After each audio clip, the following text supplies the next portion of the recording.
one of the busiest airports in the world, a Boeing 737 has just exploded in flames upon landing. I think the thought process in the tower was, it was 1991, it was one of the first nights of the first Gulf War. And I think the thing that was foremost in our mind was maybe it was a bomb that went off on the aircraft. As firefighters bring the blaze under control, rescuers begin searching for survivors. About 5 minutes after the incident occurred, we got a call from an emergency vehicle. Amid the wreckage, they have made an alarming discovery, one that forces everyone involved to re-examine every detail of the last 15 minutes.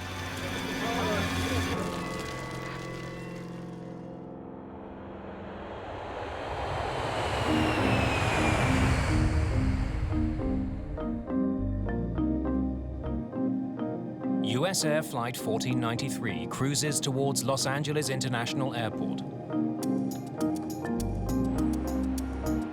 LAX is a central hub for international travelers. Just confirm the visual approach for US Air 1493 is 24 left. That's correct, US Air 1493. For the approach, Captain Colin Shaw is managing radio communications. First Officer David Kelly is at the controls.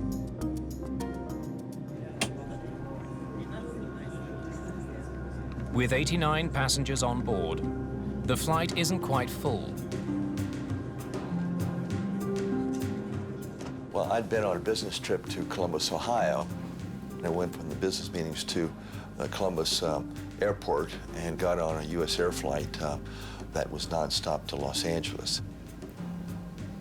I planned a lot of good things and good times for that weekend. US Air 1493. Expedite your descent through 4000 as much as practical, if you would. There will be traffic pass above you on the south side. As the Boeing 737 nears Los Angeles, the approach controller tells the pilots to make a quick descent. They will need to stay clear of a flight passing above them. Okay, I'll expedite through 4. US Air 1493. Landing at LAX can be a challenge for pilots. The airspace around the airport is often thick with traffic. On average, a plane arrives or departs every 50 seconds. Each of its 4 runways handles both takeoffs and landings. Taxiways intersect the runways at dozens of locations. The airport can be a maze of stops and starts for pilots following instructions issued by controllers. 737 to Mayday 010, intercept 48. You got the left side in sight? Yeah. We're out of 4.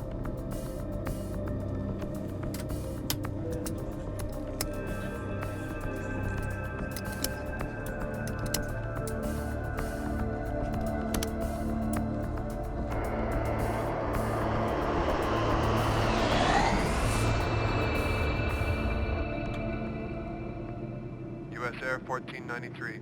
Thanks for your help. Contact Los Angeles Tower 133.9. Good night. Good night. Gear down? All right. You gave 3 bells? Yes, I did.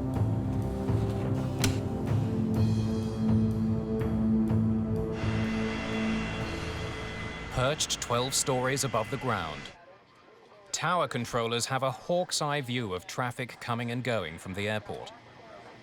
It was a busy night. There was a lot of airplanes. We had numerous arrivals and departures during that time of the night, so it was a typical day. ELLIOT BRANN is the clearance delivery controller. The primary duties of the clearance delivery controller is issuing the routes of flight and the flight plans to the pilots as they come out of the computer. A flight strip is printed out, so you get a piece of paper with the call sign, type aircraft, route of flight. I issue the clearance to the pilot, and then I pass the strips, the flight information, to the next controller. BRANN shares flight information with 4 other controllers.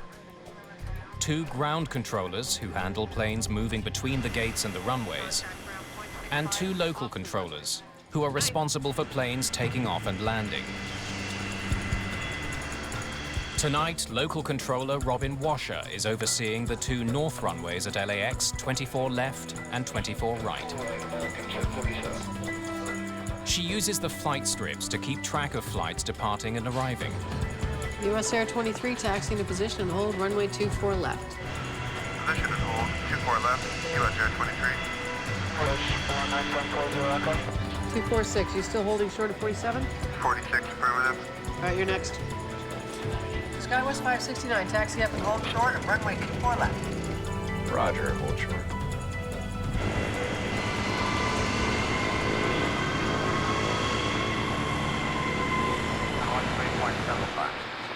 $28.75, good night now. US Air Flight 1493 is about 13 kilometers from LAX. The pilots configure their plane for landing. Speed brakes. Still working for a living. All right. Flaps are going 1. Flaps. Now the pilots radio the LAX tower for landing instructions. US Air 1493, inside Roman. Wings 5006. Ground, tower. Robin Washer is busy with other planes. She doesn't respond to their radio call. Skywest 569, taxi to position, hold runway 24 left. Traffic will cross downfield. Okay, 24 left. Position and hold, Skywest 569. Wings west 5006, tower. At 2166, gonna approach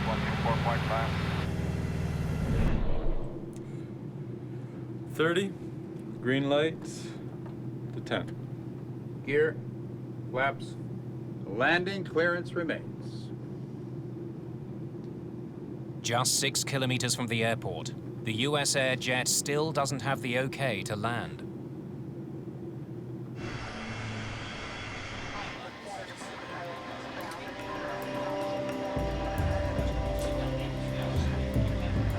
Sundance 518, taxi across runway 24 left. Contact ground 0.65 when you're off the runway. Good night.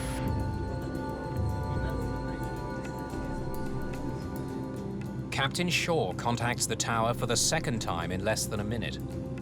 He needs Washer's permission to land. US Air 1493 for the left side. 24 left. 246, heading 270, contact Los Angeles departure. Good night. But she's still focused on other planes. Out of 1,000 feet. Flight 1493 is now 1 minute from the runway. It's what pilots call short final.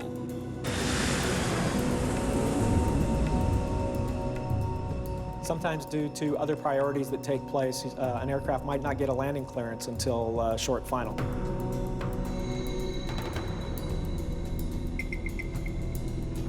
Thank you, US Air 1493, you're cleared to land. 24 left. Cleared to land, 24 left, 1493.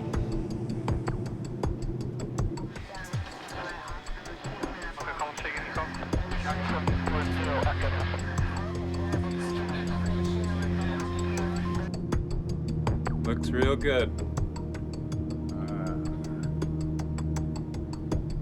You're coming out of 500.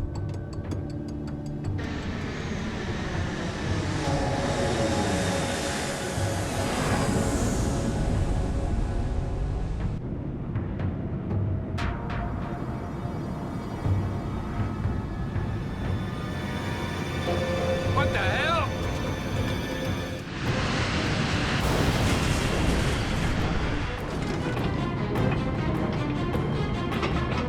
The US Air 737 has barely touched down.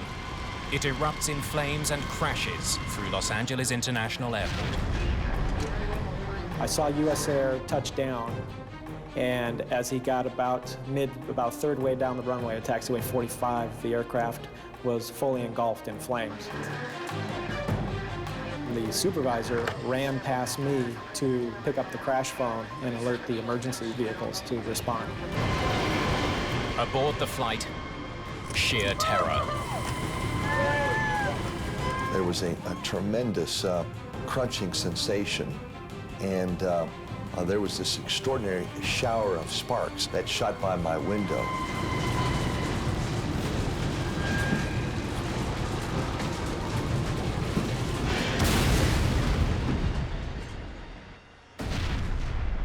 Good God.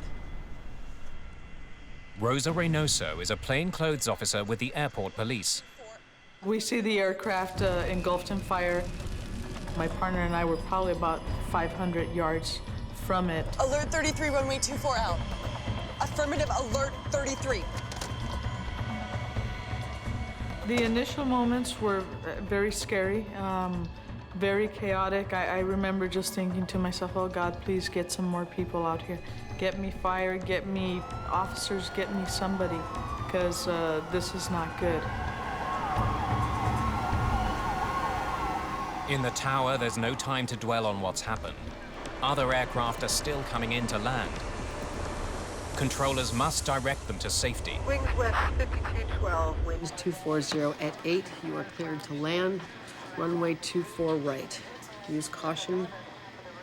We just had an aircraft go off the runway in flames.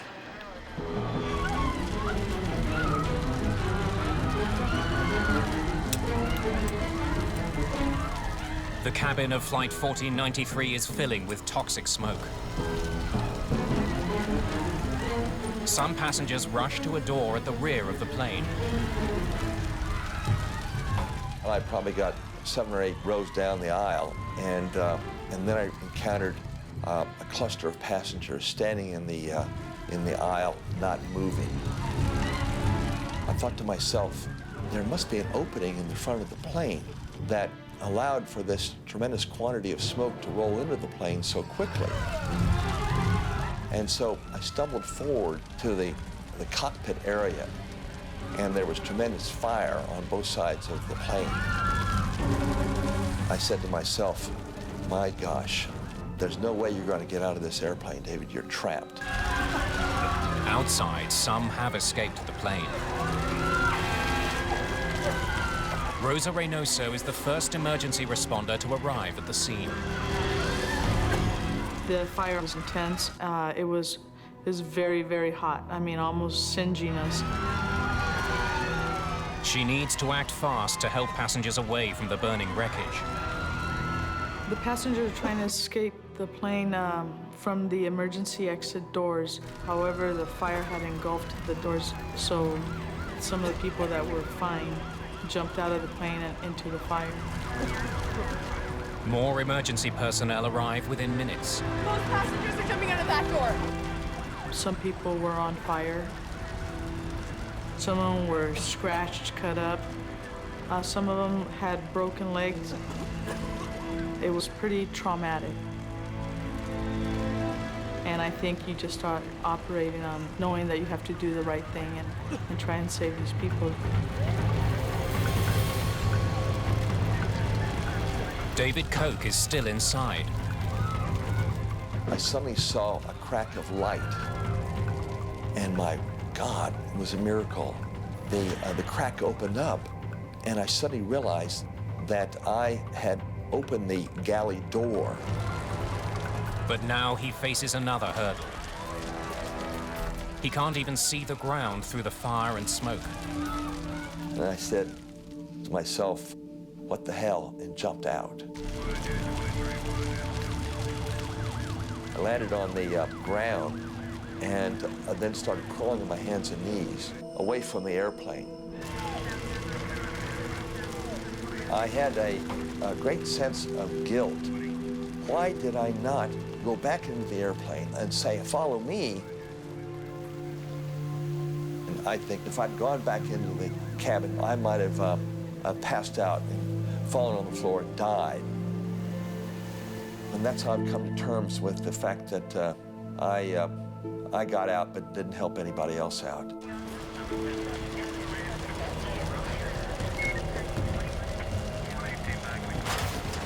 As the search for survivors continues, firefighters make a stunning find. This is Rescue 1. We've got a propeller down here in the wreckage. The discovery of a propeller has horrifying implications. There's 2 planes down here.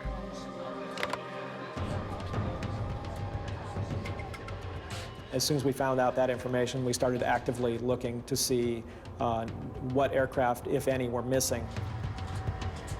So we started looking at the flight strips that were already departed, and then we looked at the ones that were still pending.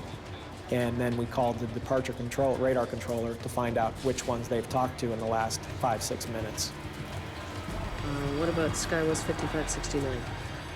No, we haven't heard from them. Skywest 569, taxiing to position hold, runway 24 left. Okay, 24 left, position. And hold, Skywest 569.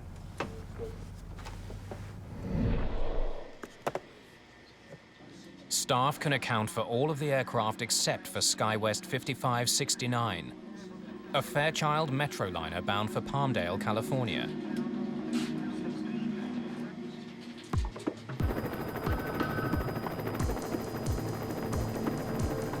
Emergency personnel find parts of the smaller plane strewn across runway 24 left. There were 12 people on board the flight. None have survived. What's left of their plane is crushed between US Air 1493 and an abandoned building near the runway. My first thought was, oh my God, there was someone else under there, and we didn't even realize it. There's even more loss of life on board the larger plane. 20 are dead, 2 others are mortally wounded. First Officer Kelly has survived, but Captain Shaw has not. The disaster thrusts LAX into the media spotlight.